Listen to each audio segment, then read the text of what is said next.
ገድለ ኢሳያስ 3 አስርት ዓመት አንድ መሪ የመከነውና የኤርትራ ተስፋ በአንድ ወቅት ከአዲስ የለውጥ አራማጅ የአፍሪካ መሪዎች መካከል ተቆጥረው የተወደሱት ኢሳያስ አፈወርቂ ስልጣን ከተቆናጠጡ 32 ዓመት ቢያስቆጥሩም የኤርትራውያንን ተስፋና ህልም ግን ሊያሳኩ አልቻሉም። ለምን የሚል ጥያቄ መነሳት ጥሩ ነው። ኢሳያስ አፈወርቂ አብዛኛውን ጊዜያቸውን የሚያሳልፉት ከዋና ከተማው አስመራ 20 ኪሎ ሜትር ርቀት ላይ ነው። አቧራማና ኮረብታማ በሆነ ስፍራ ላይ በሚገኘው የገጠር መኖሪያ ቤታቸው። ካቢኔያቸው ከአውሮፓውያኑ 2018 ጀምሮ ያልተሰበሰበ ሲሆን ማንኛውም የሀገሪቱ ጉዳዮች በእርሳቸው በኩል ብቻ እንዲያልፉ ይደረጋል። እንደ አንድ የሀገር መሪ በርካታ የሀገር ውስጥና የውጭ ሀገር ባለስልጣናትን እየተቀበሉ ያነጋግራሉ። ኢሳያስ ከገባንበት አረንቋ ያወጣናል ብለው ባዶ ተስፋ ለተሞሉ ኤርትራውያንም የትኩረት ማዕከል ሆነዋል። የ79 ዓመቱ አዛውንት በስልጣን በቆዩባቸው 3 አስርት ዓመታት ምርጫ አካሂደው አያውቁም። እንደ ነውርም ይቆጥሩታል። በቅርብ ጊዜ ውስጥ ለውጥ እንደሚመጣ የሚያሳይ ጭላንጭልም የለም።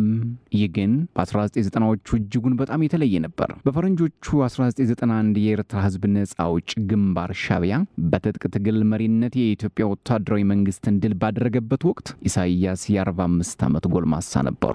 ረጅምና ማራኪ የሆኑት ኢሳያስ በአገር ውስጥም ሆነ በውጭ በሚገኙ ዘንድ ተስፋን ፈጥረው ነበር። የአፍሪካ አዲስ ኮከብም ተብለው ነበር። እሳቸው ፖል ካጋሜና መለስ ዜናዊ በአሜሪካ ይህ ስም ተሰጥቷቸው ነበር። ግን ነበር ብቻ ሆኗል። በፈረንጆቹ 1993 ኤርትራ በይፋ ነጻነቷን ካገኘች በኋላ ኢሳያስ በዓለም አቀፍ መድረክ ላይ ለመጀመሪያ ጊዜ የኤርትራ መሪ ሆነው ብቅ አሉ። በካይሮ በተካሄደው የአፍሪካ አንድነት ድርጅት የመሪዎች ጉባኤ በተገኙበት ወቅት የአፍሪካ መሪዎች ነቀፉ።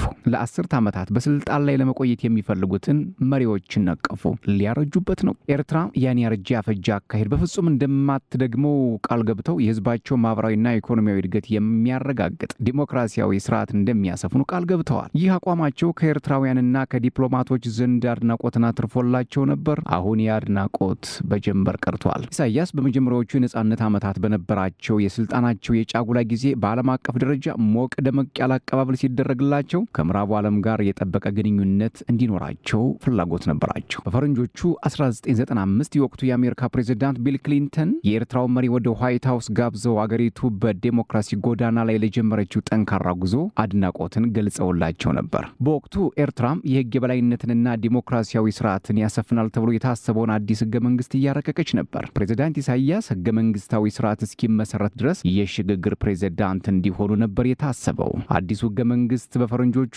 ግንቦት 1997 በህዝብ ተወካዮች ሸንጎ በኩል ጸድቋል። ነገር ግን በ1995 ኤርትራውያንና ዓለም ሀገራዊ ምርጫ ይካሄዳል ብለው ሲጠብቁ በኤርትራና በጎረቤት ሀገር ኢትዮጵያ መካከል ያልተጠበቀ ጦርነት ፈነዳ። ኢሳያስ ምርጫውን ላልተወሰነ ጊዜ ለማራዘም ጦርነቱን እንደ ምክንያት ተጠቅመዋል ተብሎም ይከሰሳሉ።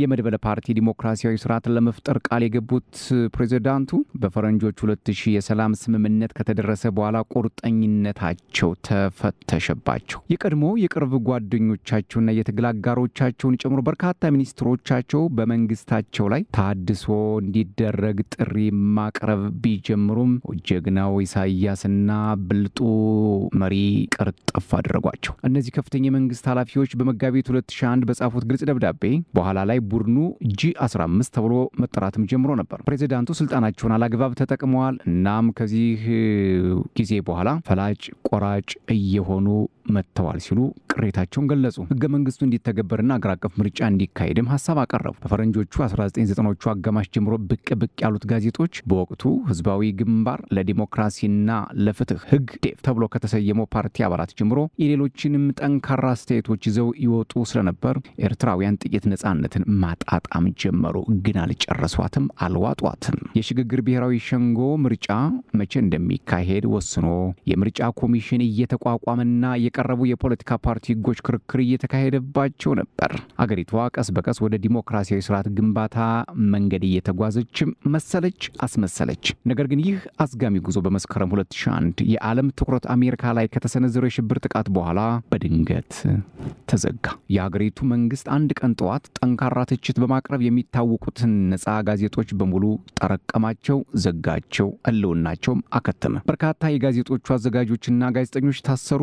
እናም ከዚያ በኋላ የነጻ ፕሬስ ወሬ በኤርትራ ምድር በአስመራ መሬት ላይ ድምፁ አልተሰማም። በተመሳሳይ ሁኔታ መንግስት G15 ወይም ቡድን 15 ተብሎ ከሚታወቁት ውስጥ 11ዱን በቁጥጥር ስር ያዋለ ሲሆን ከነዚህ ውስጥ የቀድሞ የውጭ ጉዳይ ሚኒስትሮች፣ የጦር ኃይሎች ጠቅላይ ኤታማዦር ሹምና በርካታ የብሔራዊ ምክር ቤት አባላት ይገኙበታል። ከዚያ ጊዜ ጀምሮ እነዚህ ግለሰቦች ስላሉበት ሁኔታ የተሰማም የታየም ነገርም የለም። የበላቸው ጅብም ከቶ ድምፁ አልተሰማም።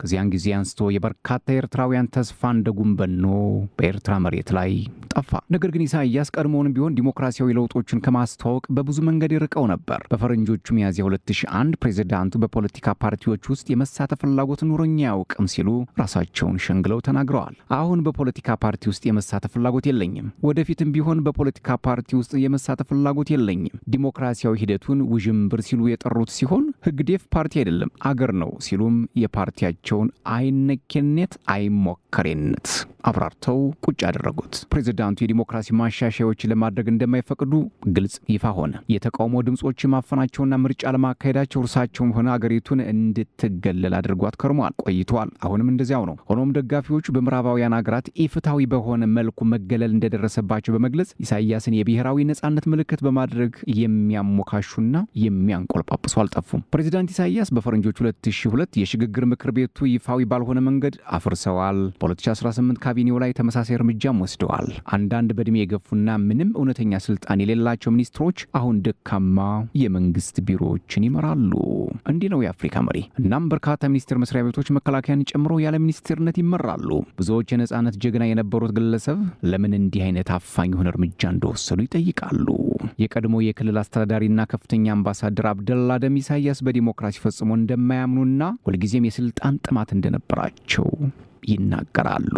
አሁን በለንደን በስደት የሚኖሩት አብደላ እንደሚሉት ከሆነ ኢሳያስ ከነጻነት በፊትም ቢሆን ሻቢያን በጠንካራ መዳፎቹ ስር በማድረግ ይመራ ነበር ይላሉ። ስልጣኑን ሊገዳደሩ የሚችሉ ህዝባዊ ቅቡልነትና የትግል ብቃት ያላቸውን መሪዎች በስልታዊ መልኩ አዳክሞ ከስልጣን አስወግዷቸዋል።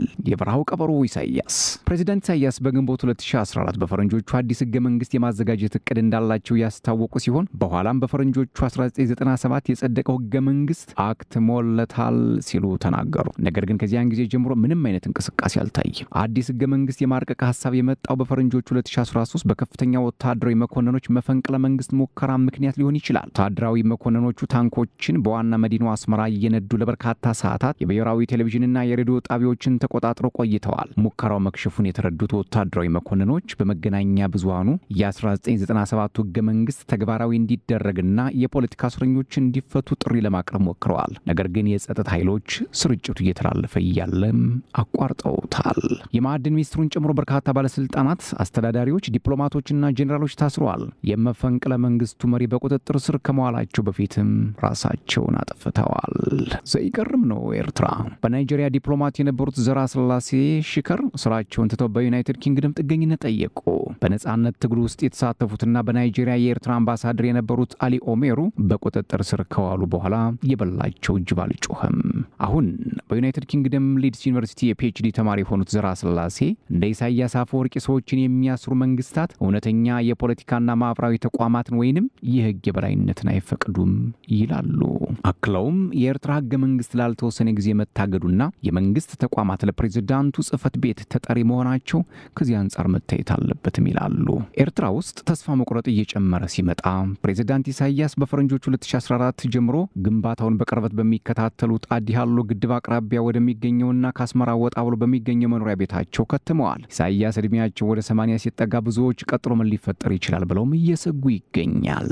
የበኩር ልጃቸውን ተተኪያቸው አድርገው ለማምጣት ያደረጉት ሙከራም በፈረንጆቹ 2018 ለመጨረሻ ጊዜ በተደረገው የካቢኔ ስብሰባ ላይ ውድቅ ተደረገባቸው። ነገር ግን አሁን ያለውን አገዛዝ ሊተካ የሚችል ግልጽ የሆነ የመተካካት እቅድም ሆነ ተአማኒ የሆነ ተቃዋሚ በሀገሪቱ ስለሌለ ለብዙዎች ከፕሬዝዳንት ኢሳያስ ውጭ የሀገሪቱ የወደፊት ዕጣ ፈንታ መገመት አዳጋች ሆኖባቸዋል። ዘራስላሴ እንደሚሉት አገሪቱን ከውድቀት የታደጋት የፕሬዝዳንቱ ጽሕፈት ቤት ነው ሲሉም ያስጠነቅቃሉ። በዘንድሮ የትንሣኤ በዓል በአስመራ በሚገኝ አንድ ቤተክርስቲያን በነበረ ክብረ በዓል ላይ ኢሳያስ መስቀል ሲሳለሙም ታይተዋል። አንዳንዶች ፕሬዝዳንቱ መንፈሳዊ ድህነት እንደሚፈልጉ ሲናገሩ፣ ሌሎች ደግሞ የፖለቲካ እስረኞችን ይፈቱ ይሆናል ሲሉ ተስፋ ያደርጋሉ። ግን እስካሁን የተሰማ ነገር የለም። አሁንም ኤርትራ በኢሳያስ ጠንካራ መዳፎች ስር በመሆኗ ኤርትራውያን ለረዥም ጊዜ በጉጉትና በጭንቀት የሚጠብቁትን ለውጥ መጠበቅ ይቀጥላሉ።